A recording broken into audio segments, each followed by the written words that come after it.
Praise lord. దేవాతి దేవునికి వందనాలు. ప్రభు నామమున మీ అందరికీ నా ప్రత్యేకమైన వందనాలు, శుభాలు తెలియచేస్తున్నాను.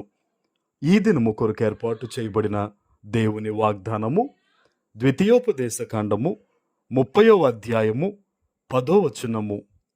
యెహోవా నీ పితరుల యందు ఆనందించినట్లు నీకు మేలు చేయుటకు నీ యందు ఆనందించి నీ వైపు మళ్ళును. దేవుని నామానికి మహిమ కలుగునుగాక. ఈ ఉదయకాల సమయంలో సర్వశక్తివంతుడగు నీ తండ్రి గొప్ప వాగ్దానాన్ని నీకు అందిస్తూ ఉన్నారు. ఆయన అంటున్నారు కదా, నీ పితరుల యందు ఆనందించున్నట్లు నీకు మేలు చేయుటకు నీ యందు దేవుడు ఆనందించి నీ వైపు తిరుగుతారట. హల్లెలూయా. ఎప్పుడు ఇంత గొప్ప వాగ్దానం మన జీవితంలో నెరవేరుతుంది?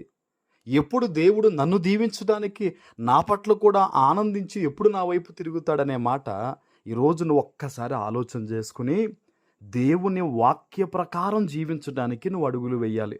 ఆమేన్.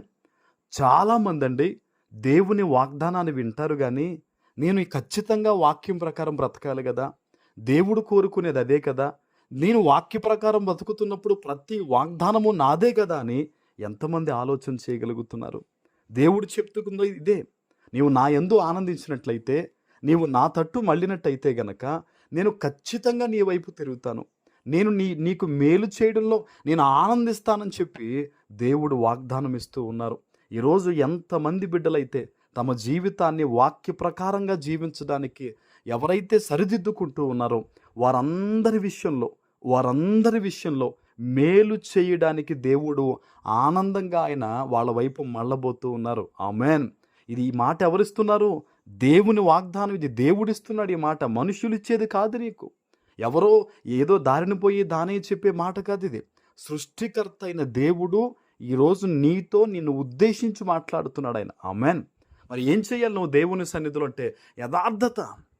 నీ వ్యాపారంలో యథార్థత, నీ ఉద్యోగంలో యథార్థత, నీ సంసార జీవితంలో యథార్థత, నువ్వు చదువుకునే విషయంలో యథార్థత, నువ్వు ఏ విధమైన రంగంలో ఉన్నావో అందులో నువ్వు దేవుని కొరకు యథార్థంగా జీవించు. నీ నోటి మాట అబద్ధం కాకుండా చూడు, నీ చూపు పవిత్రంగా పెట్టుకో, నీ చేయి కానీ నువ్వు పెట్టే విధానం కానీ సమస్తము కూడా ఇంకా దేవునికి భయపడి ఆయన నన్ను చూస్తున్నారు గనక నేను యథార్థంగా జీవించాలి అంటే, యోసేపు ఏ విధంగా జీవించాడో ఒక రకంగా చెప్పాలంటే మనం అందరం కూడా అలా జీవించాలండి. అప్పుడు దేవుడు మన యందు ఆనందిస్తాడు. యోసేపు గారి విషయంలో దేవుడు ఆనందించాడంట. యజమానురాలి భార్య వ్యభిచారం చేయమన్నప్పుడు నా దేవునికి భయపడుతున్నాననే వస్త్రాన్ని విడిచిపెట్టి పరిగెట్టాడు చూడండి, దేవుడు ఆనందించాడంట. ఈరోజు నీ యందు కూడా నువ్వు చేసే భక్తి యందు దేవుడు ఆనందిస్తాడు, నీ ప్రార్థన యందు దేవుడు ఆనందిస్తాడు. నీకు బాగోకపోయినా, నీకు నీరసంగా ఉన్నా, నీకు అనారోగ్యంగా ఉన్నా, ఇతరుల గురించి నువ్వు మనస్ఫూర్తిగా ప్రార్థన చేస్తావు చూడు, దేవుడు ఆనందిస్తాడు. ఈరోజు మొట్టమొదటిగా దేవుని వాగ్దానాన్ని నువ్వు విని వాగ్దానం ద్వారా బలాన్ని పొందుకుంటున్నావు చూడు, దేవుడు ఆనందిస్తాడు. నిన్ను వలె నీ పొరుగు వారిని ప్రేమించాలి అనే మాటను మనం అందరం పాటిస్తూ ఉండగానే మనం చాలా గొప్పగా దీవించబడతాం. ఈరోజు ఎక్కడి నుంచి మీరు ఈ వాగ్దానం వింటూ ఉన్నారో దేవుడు చెప్తున్నాడు, మీ పితరుల యందు నేను ఆనందించినట్లు నీకు మేలు చేయడానికి, నీకు సంతోషము కలగజేయడానికి ఆయన ఆనందిస్తూ నీ వైపు మళ్ళుతానని ఈ ఉదయకాల సమయంలో ఆయన గొప్ప వాగ్దానం ఇస్తూ ఉన్నారు. ఈ వాగ్దానము మీ అందరి జీవితంలో నెరవేరునుగాక. ఆమేన్.